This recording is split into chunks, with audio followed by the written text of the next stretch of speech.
Hey everyone, I wanted to talk today about something that's more of an advanced tip for Tsukamaki. This is after something to focus on after you've gotten the basics down. Basics being, alternating your folds, starting and ending positions, tightness, things like that.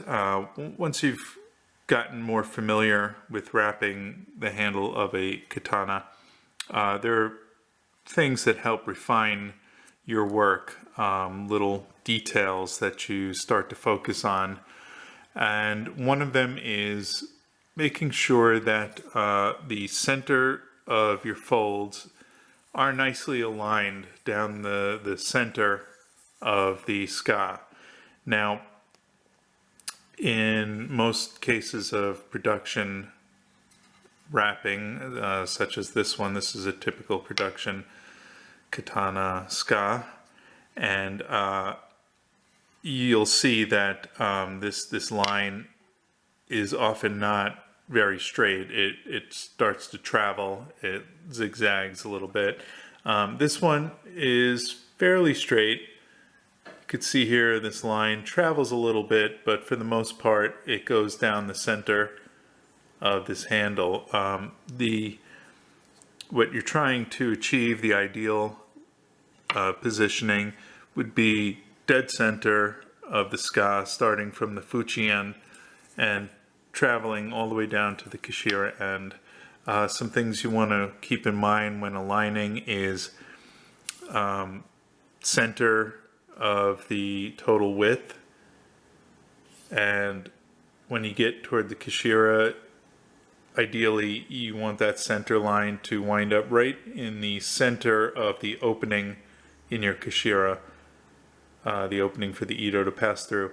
You want this line to be as centered and as straight down the length as possible. In some cases, the tsuka will actually be curved. It'll have some sori to it, and in that case, you're not doing a line perfectly down the center as much as you are following in the center with the curve. As the handle curves, you want it to be in the center the whole time, even though the line itself is going to curve to follow the curve of the handle.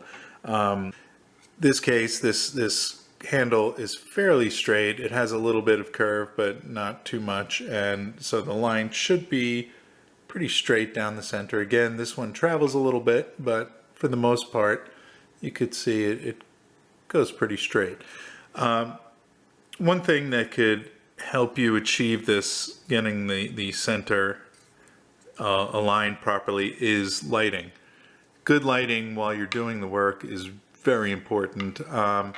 I find it best to have minimum 2 lights, one overhead shining down as centered as possible as you're doing the work. It's also nice to have one from the side on an angle. This helps you see things that you wouldn't be able to see in just the one lighting.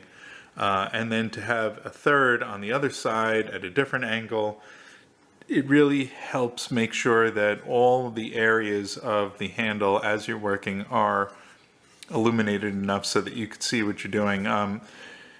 Sometimes light casts shadows, and those shadows could really play tricks on your mind as you're wrapping it, and you could get pretty good distance wrapping it before you realize maybe that the lighting was off on a certain angle. And once you stop for a minute and turn the work around and take another look, you'll see that you're actually going off center when it didn't appear to be so when you were using the one light or even the 2 lights. So I feel using as much lighting from different angles as possible helps you see from the different angles and not get stuck with those shadows, which could help you go off track.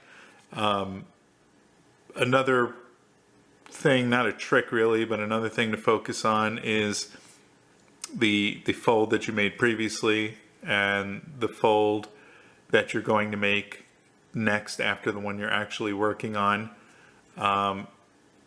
of course, the first fold you make should be as close to center as possible. That way, when you follow the position of that first fold, your second fold and following folds will hopefully stay in line. Again, sometimes it's easy for it to travel. Placing the hishigami in correctly, making the twist correctly, all these things will dictate how how the center line will maintain or not maintain. For those first starting out, there is another tip that could be useful. You could put attach a string to your tsuka, and either by using a ruler or tape measure or calipers, find your center and secure that string to the center. You could use a piece of tape or whatever is going to help you get that string to stay in place. And now as you start wrapping, you would place your folds at the line that the string is creating, and you could either cut the string as you go and pull out the pieces, or you could start to pull the string as you make each fold. You could pull the string down and have it slip out of that first diamond and keep pulling it as you go, so that way it's not stuck under there when you're done. So for every new fold you make, you pull the string down a little bit more and keep going like that. The visual of the string down the center could really help keep on track regardless of lighting. So that's basically it. Again, you want the center of the fold to be as in line with the center of the tsuka as possible, all the way down, as consistent as possible on both sides. And you want the center spot on one side to be aligned with the same spot on the other side. Makes a nicer looking Tsukamaki in the end.